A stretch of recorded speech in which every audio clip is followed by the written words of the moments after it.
we try and get comfortable, making sure that the back's straight but relaxed, and the shoulders relaxed, face relaxed, the head relaxed.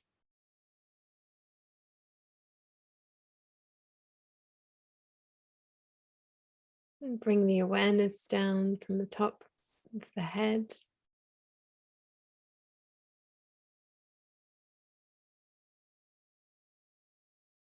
down to the neck, relaxing the neck, the shoulders, the chest, and down to the tummy, relaxing the tummy and the hips, bringing the awareness to the legs, relaxing the legs, the feet,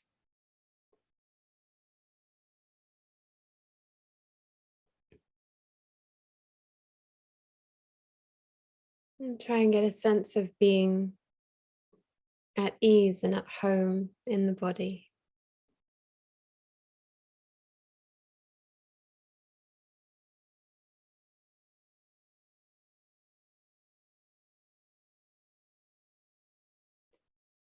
When you're ready, you can take a long breath in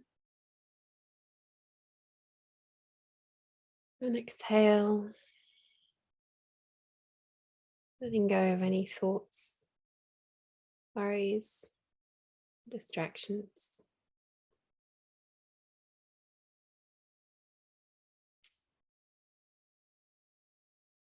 And so we can begin.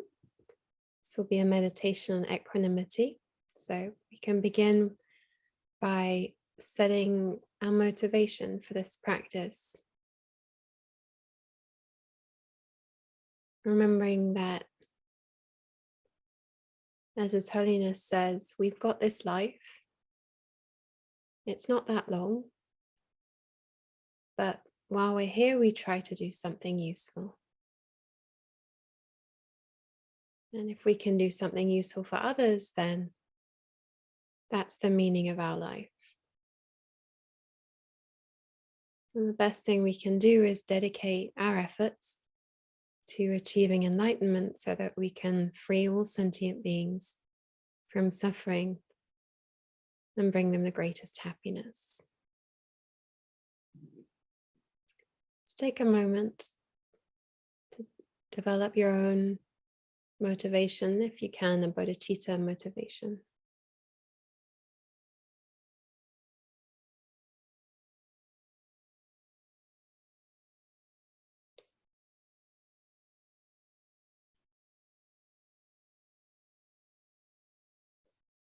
And so, since we're always supported in our efforts by the Buddhas and Bodhisattvas, we can take a moment to take refuge. So imagining the Buddhas and the Bodhisattvas, or just your guru in front of you,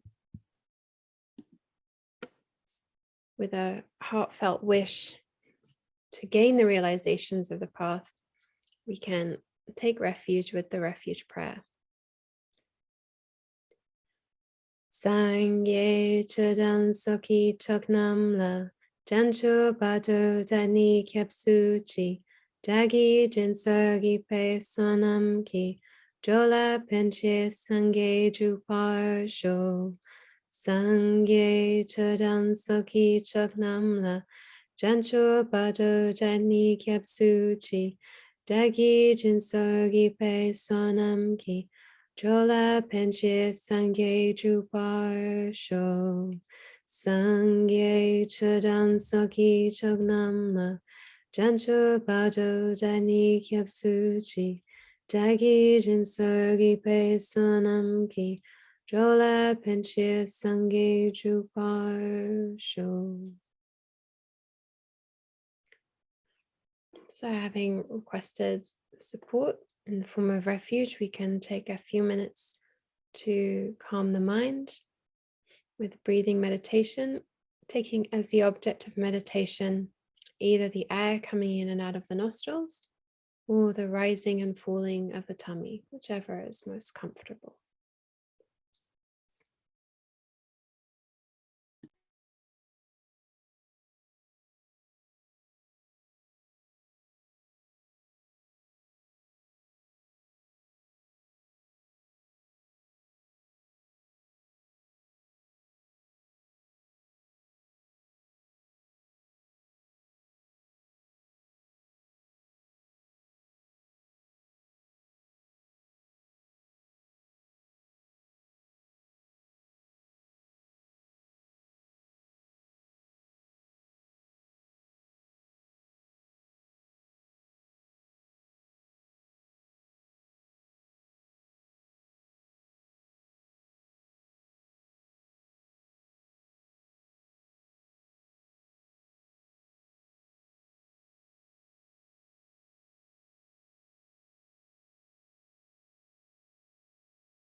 So, with a mind that is more calm, stable, and relaxed, we can begin.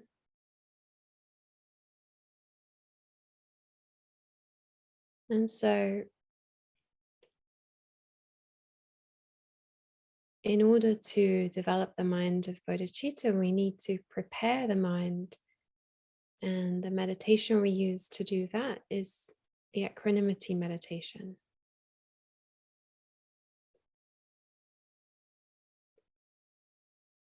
So, we want to develop bodhicitta, but for that, we have to be equanimous in the way that we see everyone. So, to begin, try to bring to mind 3 people. Someone that you don't like so much, someone who is very easy for you to consider a friend, and a person towards whom you don't have any great feelings either way. Maybe someone you know, but haven't interacted with very much.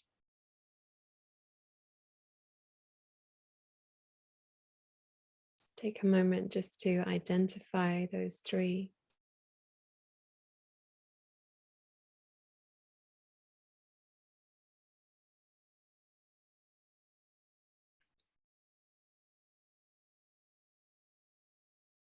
And notice inside your feelings towards each of them.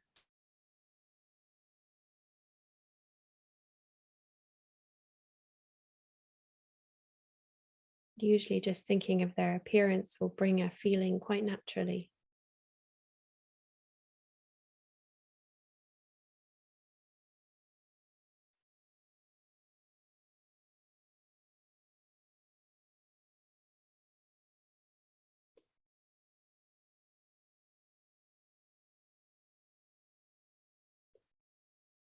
So we have to check and investigate and see whether our feelings really have valid basis.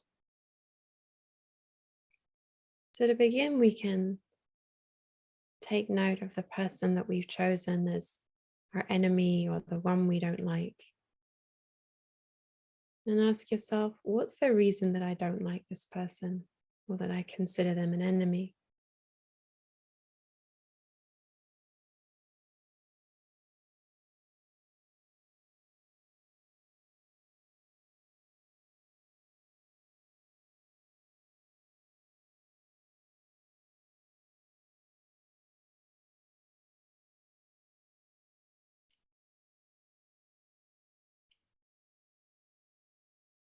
And so if we check, it could be that they've harmed us or our loved ones, or they do something that we don't like. But if we think, we can reason that in past lives, it's very likely that they've benefited us. They may have been our friends, helped us, given us the things we need, might have been a friendly stranger in a time of trouble.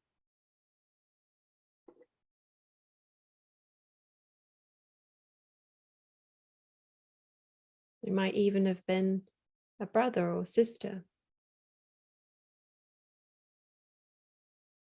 So the person that we think is an enemy now could have been so dear to us in past lives, many times.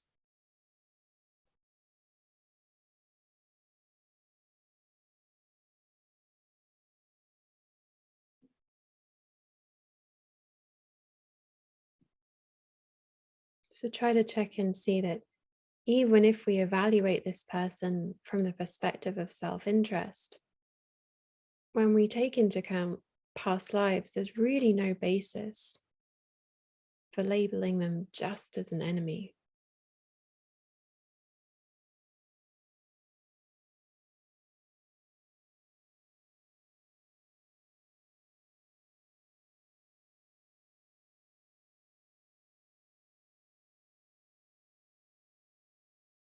And so if you can, try to develop a sense of equanimity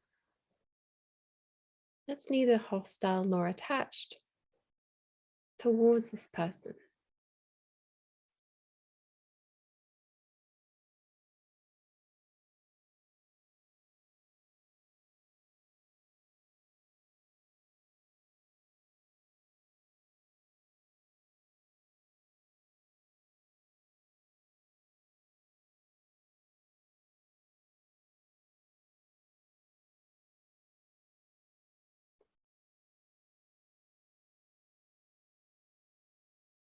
And then we can think of the person we regard as a friend.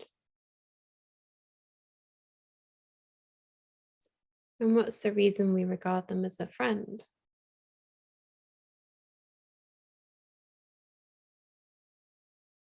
Why do we spontaneously have so much warmth towards them?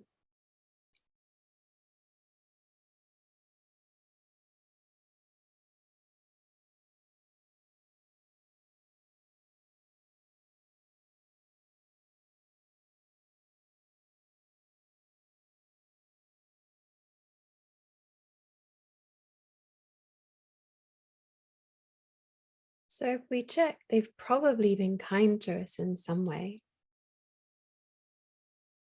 Maybe given us some food or clothing, or said some kind words. But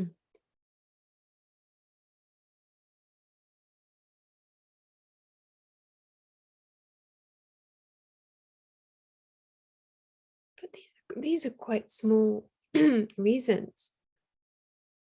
And if we think of past lives, we can imagine all kinds of things that they must have done.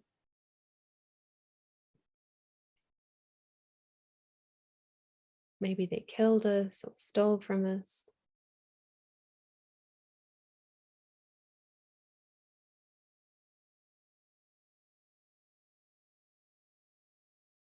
Maybe they were a really annoying husband or wife.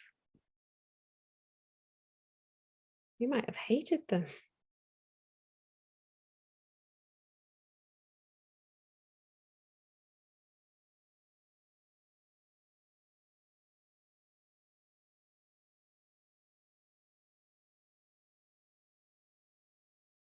So our attachment to them would probably end if we were to recall all the harm that we'd received from them in past lives.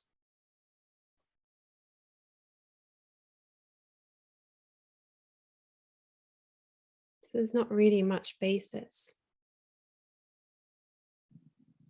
for holding them as special in this life.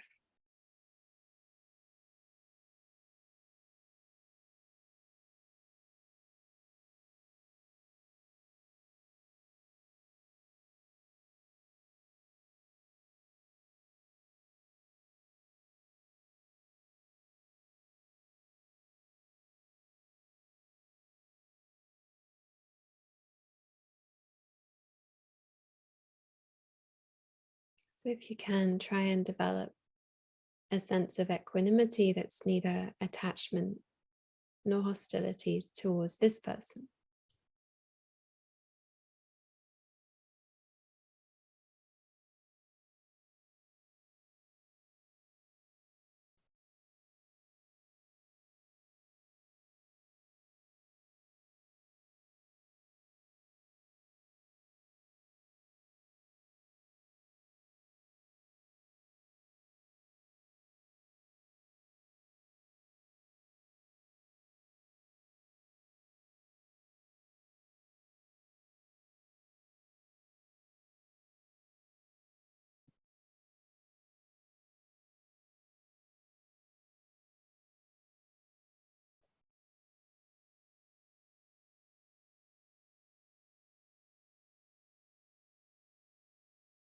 Now consider the person that you regard as neutral.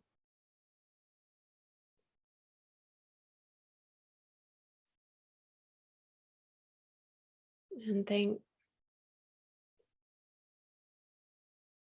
well, I've probably had relationships with them in the past too. They've probably been extremely kind and dear. Or maybe they've been an enemy.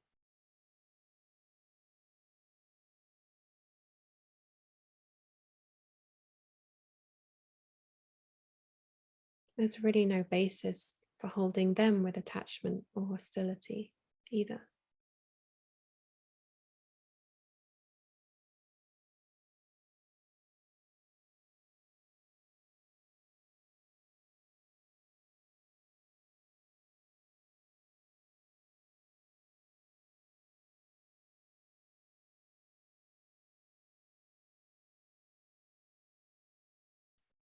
So holding in mind these three, try to develop a sense that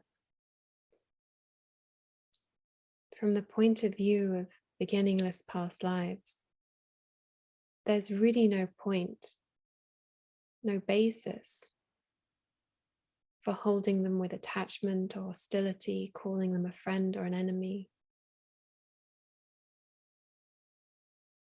We'll try to develop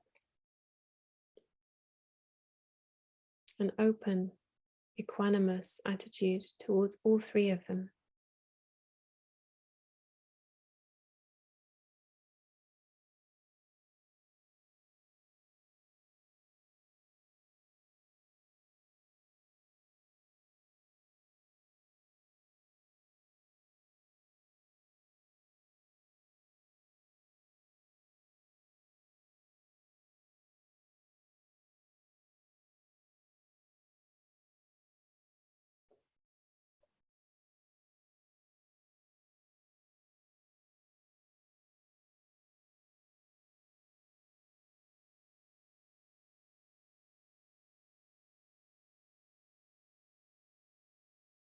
And extend this equanimous attitude to all sentient beings,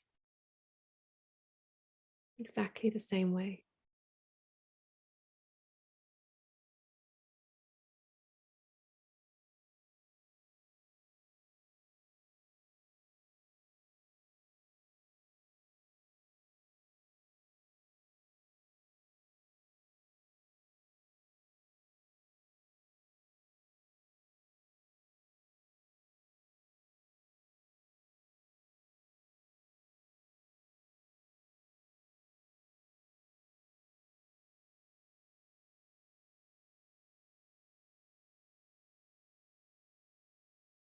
There's absolutely no point, no basis for holding some of them as dear and others as enemies. We've experienced everything with everyone.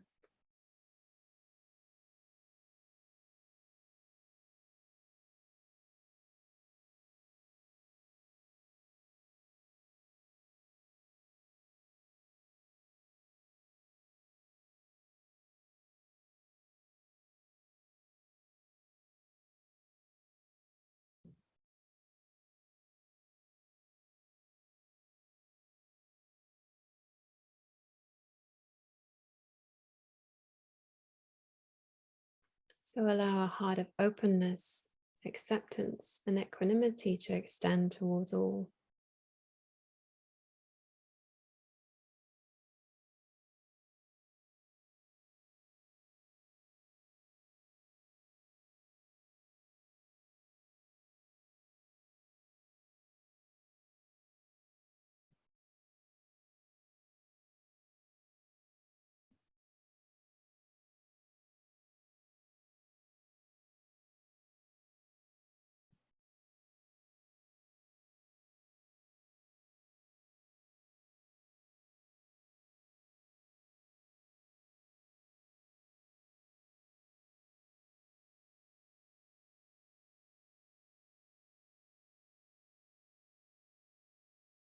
And recall that from their side, they're all equal in wanting to be happy and not suffer.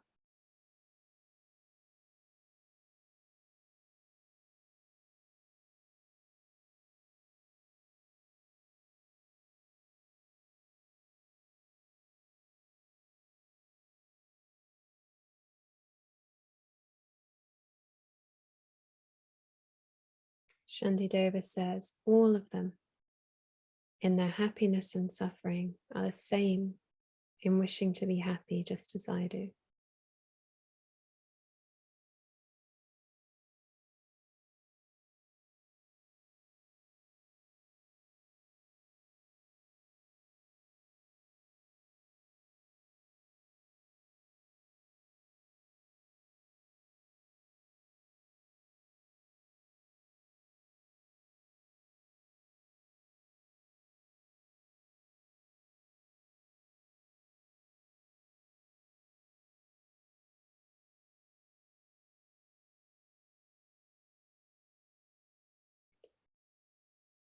So if you manage to cultivate the sense that there's no basis for any partiality with our compassion or our wish for being's happiness. You cultivate a sense that there is no basis for partiality, an equanimity towards all, then just abide in that sense, that feeling.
So to conclude, we can dedicate the positive energy that we've created for the perfect enlightenment of all sentient beings, this vast space, and for our own enlightenment, and for us to develop the mind of bodhicitta as quickly as possible in this life.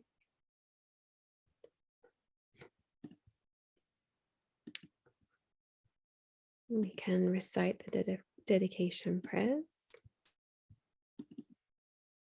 Okay. Due to the merits of these virtuous actions, may I quickly attain the state of a Guru Buddha and lead all living beings without exception into that enlightened state. May the supreme jewel bodhicitta that has not arisen arise and grow, and may that which has arisen not diminish but increase more and more. Long life prayer for Lama Rinpoche. You who uphold the subduer's moral way, who serve as the bountiful bearer of all, sustaining, preserving, and spreading Majanat's victorious doctrine, who masterfully accomplished the magnificent prayers honoring the three jewels, Savior of myself and others, your disciples, please, please live long. For His Holiness, the wish-granting, wish-fulfilling jewel, source of every single benefit and happiness in this world, to the incomparably kind Tenzin Gyatso I beseech, may all your holy wishes be spontaneously fulfilled. And for Osel, Venerable One, to you whose kindness exceeds that of all the conquerors for those wanderers in far-off places, especially the West, mindful of your loving concern for us in intentionally descending again into a family of a far distant land, we make this request. O Lama, please, please live long. Beloved teacher, leading your students towards wisdom and compassion, explaining through exacting discernment the steps of the graduated path, you are the unequaled guide. Please live a long and stable life. Now you can take a moment to add your own dedications as well.